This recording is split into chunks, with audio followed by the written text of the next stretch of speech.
Oke adik-adik, sekarang kita masuk ke materi yang terakhir ya dari listrik dinamis, namanya hukum Kirchhoff.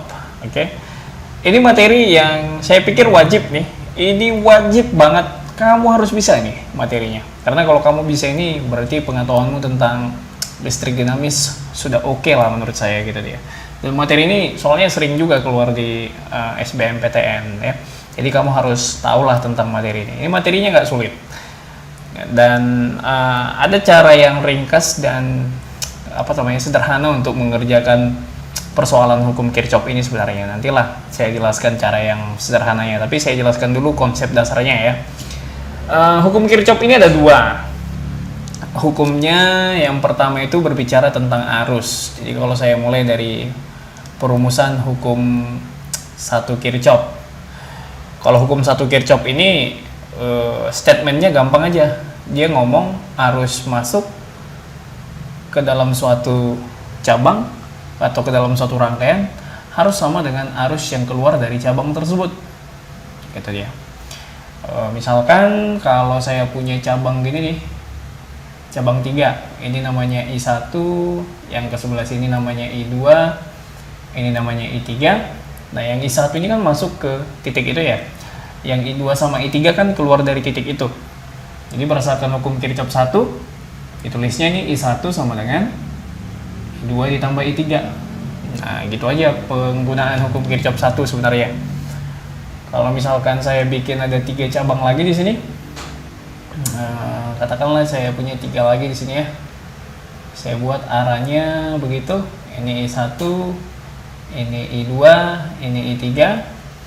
Nah, kalau kamu lihat kan sekarang tanda panahnya masuk semua nih ke titik ini. Arusnya baik I1, I2 dan I3. Nah, berdasarkan hukum Kirchhoff ini berarti arus yang masuknya ada 3, I1 ditambah I2 ditambah I3. Yang keluarnya nggak ada kan? Yang keluarnya sama dengan 0 gitu dia. Ya. Jadi itu perumusan tentang hukum pertama Kirchhoff. Sebenarnya ini nggak masuk akal ya. Yang masuk ada 3, yang keluar nggak ada gitu ya. Terus kemana arusnya pergi? Ya tapi gitulah untuk perumusan hukum Kirchhoff yang pertama ya. Nanti saya jelasin karena ini penting juga nanti itu untuk menjelaskan hukum Kirchhoff kedua ini. Saya gunakan ini ya. Oke, nanti tahan dulu. Nah, sekarang kita masuk ke hukum kedua Kirchhoff. Nah, kalau di hukum keduanya ini berbicara tentang tegangan sebenarnya. Jadi dia ngomongnya penjumlahan tegangan dari suatu rangkaian yang tertutup ya, secara aljabar penjumlahannya itu sama dengan 0. Jadi ginilah, kalau misalkan saya punya rangkaian satu loop aja katakan ya, saya rangkai gitu, kemudian gini, kemudian gini lagi ya, kemudian di sini ada tegangan saya buat gini. Nah, kalau misalkan saya punya rangkaian satu loop itu berarti satu, namanya loop tahu kan, lingkaran atau loop gitu. Nah, kemudian di sini ini hambatannya R1 lah, ini hambatannya R2, ini hambatannya R3 ya. Kemudian yang ini tegangan aja. Maunya pakai apa? Pakai tegangan atau pakai GGL? Biasanya kalau di sekolah sih GGL nih. Ini namanya GGL katanya, gaya gerak listrik. Tapi sama aja GGL itu dengan tegangan ya. Karena terbiasa pakai tegangan aja lah ya. Tegangan 1, tegangan 2, tegangan 3. Nah, oke. Sekarang gini, kalau hukum Kirchhoff yang kedua, dia ngomong kalau kamu jumlahkan semua tegangan yang ada di rangkaian secara secara aljabar, maka kalau kamu mempunyai satu loop, satu lingkaran tertutup rangkaiannya, nilai penjumlahan tegangannya itu nanti sama dengan 0. Jadi misalnya kan kalau saya punya titik di sini namanya titik A gitu ya.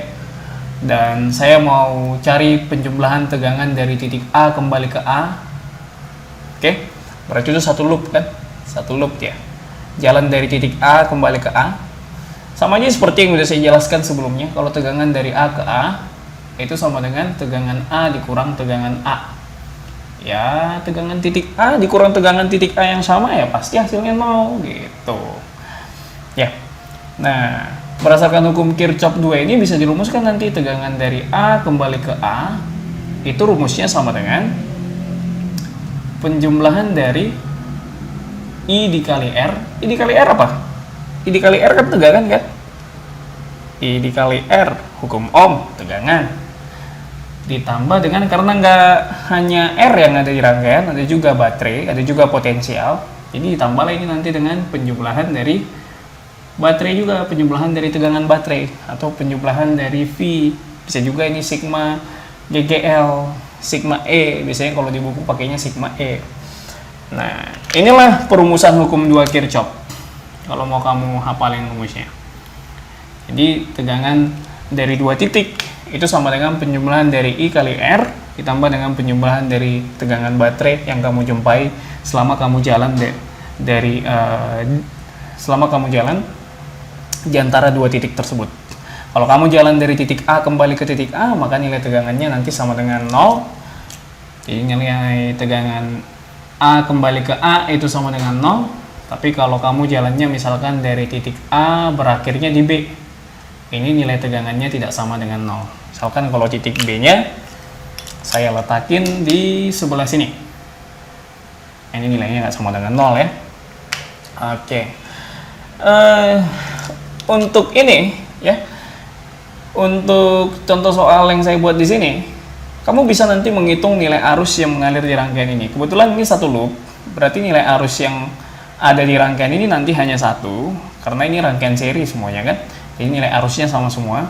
Kalau nilai arus yang mengalirnya saya asumsikan arahnya ke sana tuh, searah loopnya, searah apa nih? Ini jarum jam ya, searah jarum jam ya. Jadi searah jarum jam, maka kamu nanti bisa menghitung nilai arusnya menggunakan aturan hukum Kirchhoff 2 ini. Nah, caranya gini. Tegangan dari A ke A berdasarkan aturan ini berarti sigma I kali R kan? Aturannya sebenarnya kamu harus paham dulu nih. Kalau misalkan nanti kamu, ini saya hapus dulu lah. Nah, sekarang saya jelasin aturan hukum Kirchhoff 2. Aturan. Kalau pada hambatan, aturannya gini. Kalau kamu berjalan searah arus, artinya loopnya itu kamu posisikan searah dengan arus yang kamu buat, maka nilai I kali R-nya nanti, atau nilai I-nya lah, nilai I-nya aja, nilai I-nya harus positif.